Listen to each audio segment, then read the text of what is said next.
Master Trade. Assalomu alaykum, ismim Shohruh, Master Trade Prop kompaniyasida mijozlarni qo'llab-quvvatlash O'zbekistondagi bo'lim rahbariman. Sizni adashmasam 3-chi payoutingiz. Undan oldin ham bir Assalomu intervyuda gaplashgan edik. Aha. Va yangi kirib kelayotganlarga o'zingizni tanishtirsangiz va qisqa shu payoutga kelishingiz bo'yicha suhbat olib borsak. Man shu Zulayhoman Xorazmdan. Haligacha uy bekasiman. O'zgargani yo'q. Trading ham kasb-ku, opa. Endi man hazil qilamanda shunday qilib, man treyderman, lekin uy bekasi bilan birga qo'shgan holatdagi treydermanda. Endi man faqat ertalabdan kechgacha trade qilmayman. Man ikkita bolani onasiman, uy ishlarim bor, hammasini teng olib borishga harakat qilaman. Shu bilan birga payout darajasiga ham masalan chiqayotgan bo'lsam, demak, menda nimadir bor. O'shanchidan intervyu olyapmiz-da. Adashmasam 3-chi payout bo'lsa, bu payoutga kelishingizda ham qandaydir xatolar yuz bergan, balki hisoblar kuydirgandirsiz yoki Vmaster Trade haqida fikringiz o'zgargandir. Keling endi shu payoutga kelishingiz mobaynidagi fikrlaringizni eshitsak, o'zingiz tajribangizni.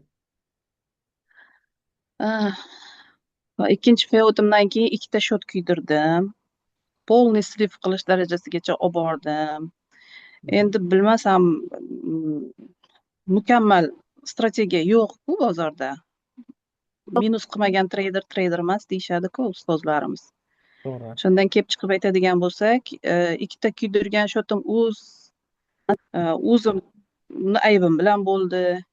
Bu hech qanaqangi kompaniyaga gap yo'q. Kompaniyadan kamchilik qidirishni umuman hojati yo'q. Bunaqa kompaniya nima deydi? Прямой sotib, endi ruscha aralashtirib gapiraversam bo'ladi, to'g'rimi? Прямой sotib olishga shunday shans berib qo'yibdi. Masalan, man o'zim boshqa prop kompaniyalarni eshitganman, hammasida imtihonlari bor. Просто kichkina shot bilan qiynalib yurgan odamlar kattaroq shot bilan ishlab ko'rishsa, lekin tartib intizom bilan ishlasa, albatta payoutga yetadi. Bu kompaniyada hech qanaqangi menimcha nima yo'q, kamchilik yo'q. Shu paytgacha ishlab kelyapti. Bundan keyin ham men o'shanda ham aytganman, uzoq muddat hamkor bo'lishni xohlayman kompaniya bilan deb. Kompaniyaga omad, muvaffaqiyat tilab qolaman. Endi sizni birinchi payoutingizdan keyin bilgan bo'lsangiz, har xil salbiy mazmundagi videolar, ko'p insonlar shikoyati ham ko'payib qoldi. Aksariyat, deyarli 99% o'zini qilgan xatolari bilan bo'lyapti. Va mana shu yangi kirib kelayotgan insonlarga qanday tavsiyalarni berasiz? Siz qanchalik, mana misol uchun siz moslashib ketdingiz qoidalarga? Moslashib ketdim. Chunki men qoidalarni juda ko'p o'rgandim. Qoidalar bo'limini ko'p o'qidim. Keyin saytni o'ziga kirib ham ko'p o'qidim qoidalarni. Chunki qoidani bilmasdan qanday ishlash mumkin? To'g'ri. Ko'r-ko'rona ishlash bo'ladi-ku keyin.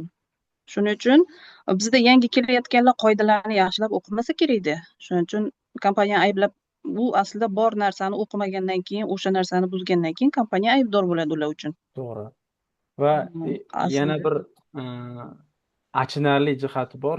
Ko'p insonlarga mana shu payout qilgan insonlarni videosini tashlasak, sertifikatini, hattoki tushgan pullarni chekigacha tashlasak, bu insonlarga sizlar pul bergansizlar. Bu o'zlaringning odamlaring deb aytishadi. Shunaqa insonlarga ham gapingiz bormi? Endi menga har safar payoutimdan keyin shuncha odam yozadi. Har safar yozadi. Ishlayapsizmi? Qanchadan beri ishlayapsiz? Deb endi o'sha shubhasi bor odamlar yozsa kerak, hammasiga javob beraman. Hammasiga javob beraman. Hech kimni ответ yozmasdan qoldirmadim. Ha, shunaqaman, Xorazmdanman. Shuncha yildan beri ishlayapman. Strategiyalar ustida ko'p maslahatlarimni beraman. Maslahat so'rashsa, maslahatimni beraman. Masalan, endi boshqalar bilmasam, endi shu shubha qilishni xohlagan odam, ularni ishontirish qiyin, menimcha. U qanday bo'lsa ham shubha qilib qolaveradi. To'ppa-to'g'ri, shubhasi bor odamni, to'g'ri aytdingiz, ishontirish qiyin. Ha, Ha, bilasiz, risk consistency qoidasi bor.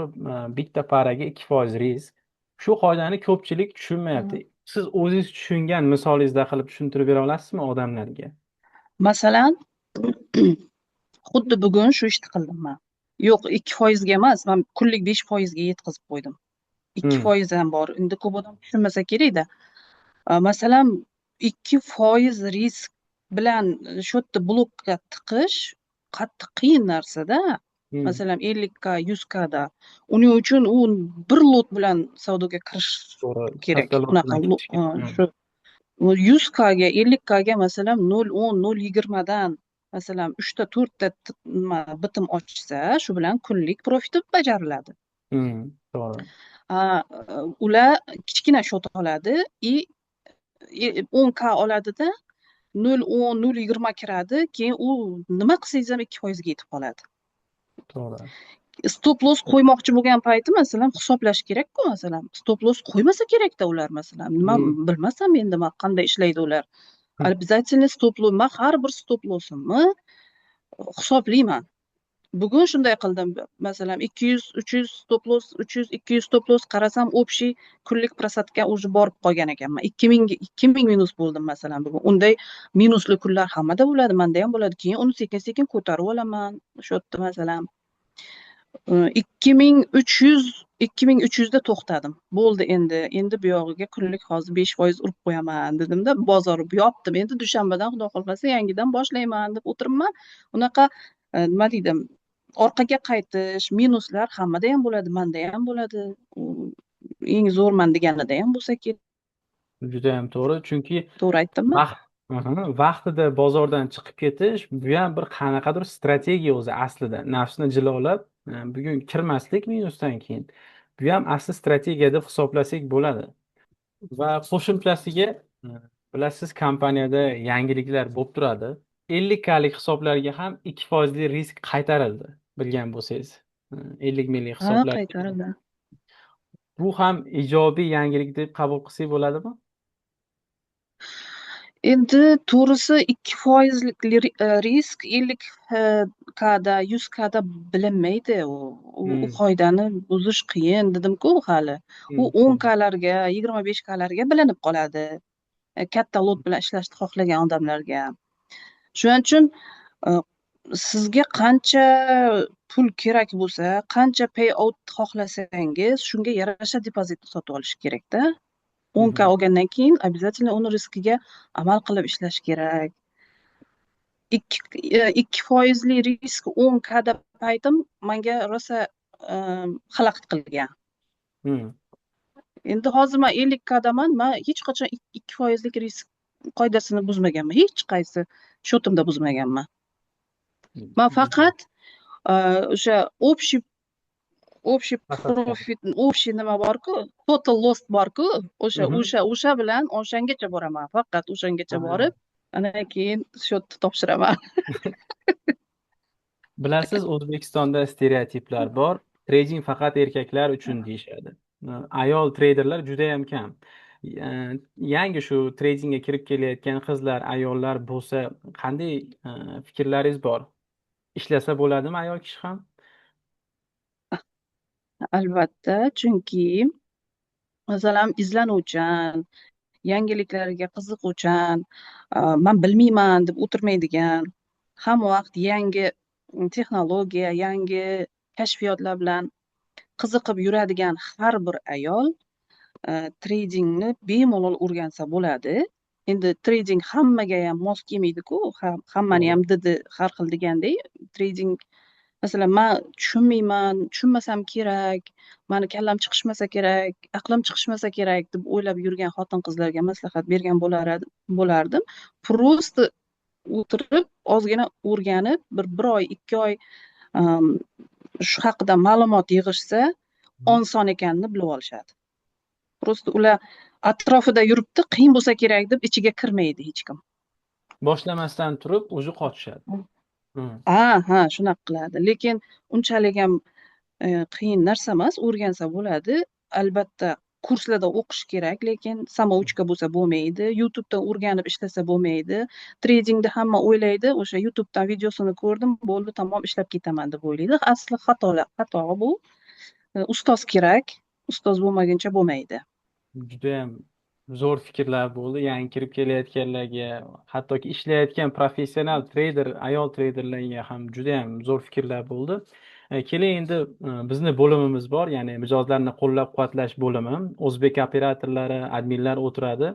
Va mana shu bo'limni agar fikringiz o'zgargan bo'lsa, to'g'risini aytib qo'ysangiz bo'ladi. 10 ballik Ha, shkalada yo'q, qanchalik baholaysiz?